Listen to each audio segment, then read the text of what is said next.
All right, so this Knife Thoughts video is going to be a review of this knife, and this is the Vendetta by Sabot. So this is another knife from knivesofrance.com. You can order this knife from there and other knives that are all made in France. If you do, you can use the code Knife Thoughts on orders of $50 and more and get 10% off. But this is another really interesting knife that I appreciate for its history. And the information I'm going to give in this video pretty much comes directly from the Knives of France blog. And Stefan does a great job of giving the background information, the history on these French knives that he sells on his dealer site. So this Vendetta is the traditional pattern of Corsica. And so Corsica was historically actually a Genoan territory. So it was more of an Italian territory, but in the 1800s it did become a territory of France. And so they were, merchants there were trying to think of a knife to have made that would be kind of a tourist knife. And so there was a novel, actually, a book that was about two families that had a vendetta against each other. And so they came up with this pattern and had it made in Thiers in France. So it became, a well-known pattern, particularly for tourists, people visiting the island.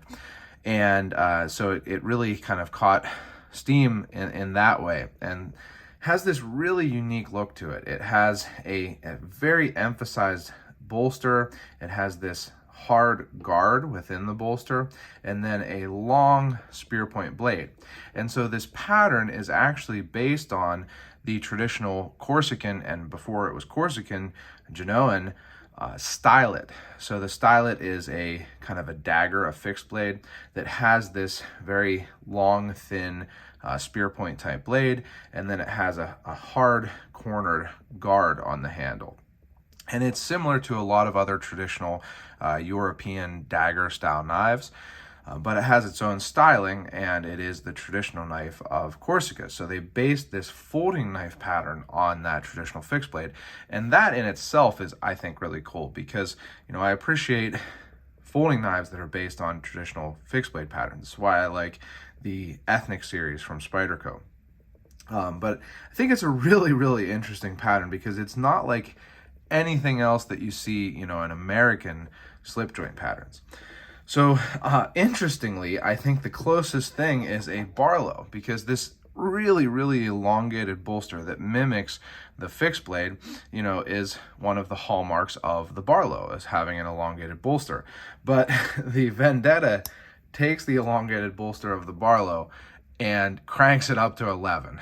So you can see that the bolster on this Vendetta here from Sabot is about half the length, maybe more than half the length of the whole handle. Whereas on a Barlow, it's usually the kind of standard given is that the bolster is 1/3 the length of the handle. So it's a really, really long bolster.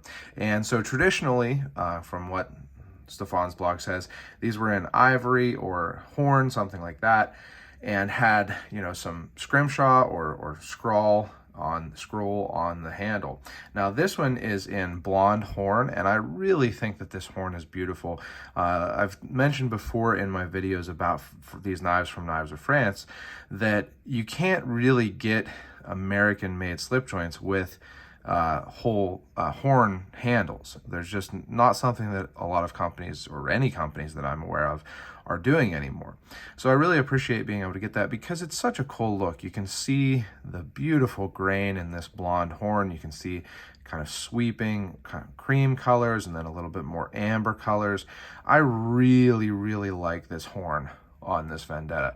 In fact, while I think that the bolster is really cool, I'd like to have more of that horn actually, but it's really interesting because you can see that spring pin is pretty low there. So that spring pin is all the way down here, and then the spring goes all the way up to here. So it's a little different again than, normal American style slip joints and even other French slip joints.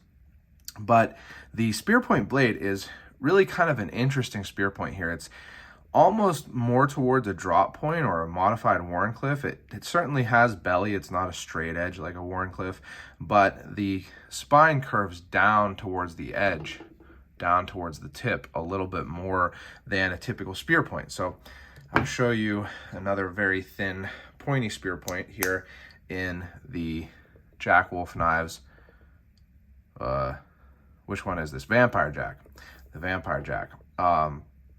So you can see similar blade shapes, but the Vendetta does curve downward a little bit more.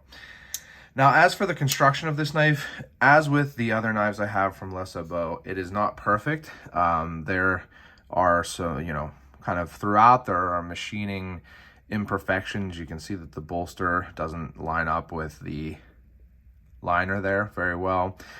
Just kind of not well ground or not evenly ground on the flats, as you can see there, of that bolster and liner. Gaps, so there's gaps there. Some gaps on the back spring, not major gaps on the back spring. Hopefully this is not too unfocused, but there are gaps between this bolster and the liners.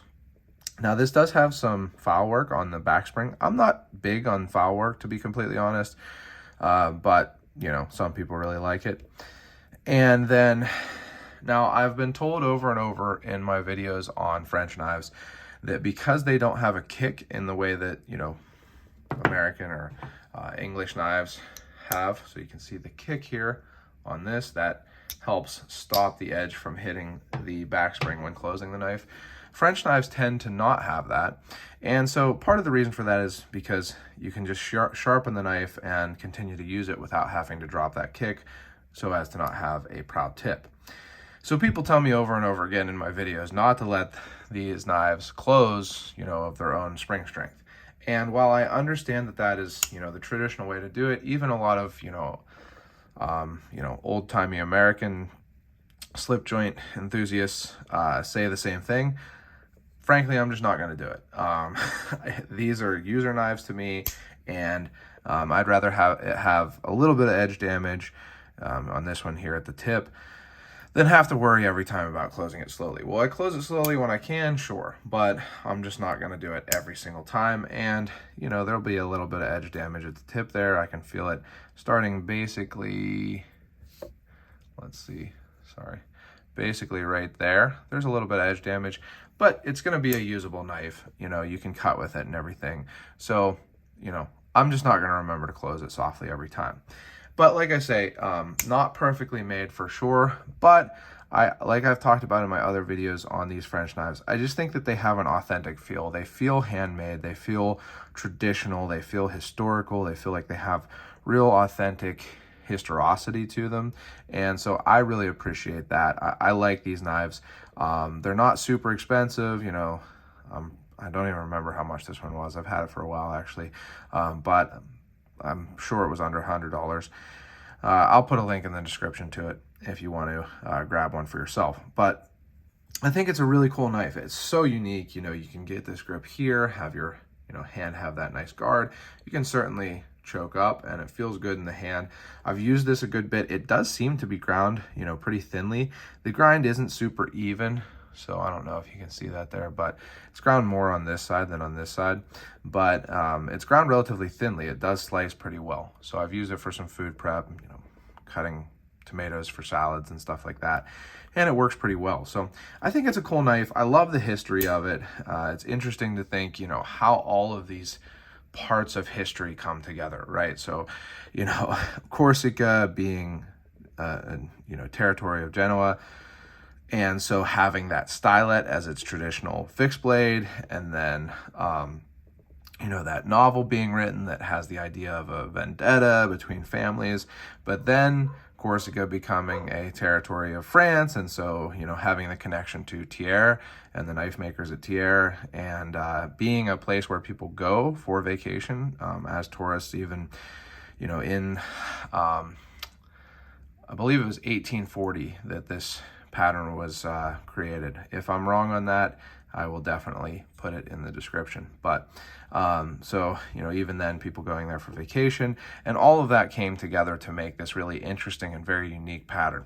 So I appreciate all of that history, and I hope you have enjoyed the video. If you have, make sure you give it a thumbs up. I'd love to hear your thoughts on this knife. And honestly, on the channel in general, I'd love to hear your feedback on what you like to see, what knives you'd like to see me review, topics you'd like to see me discuss, and everything like that. Also, check out my other social media. Make sure you're subscribed to the channel.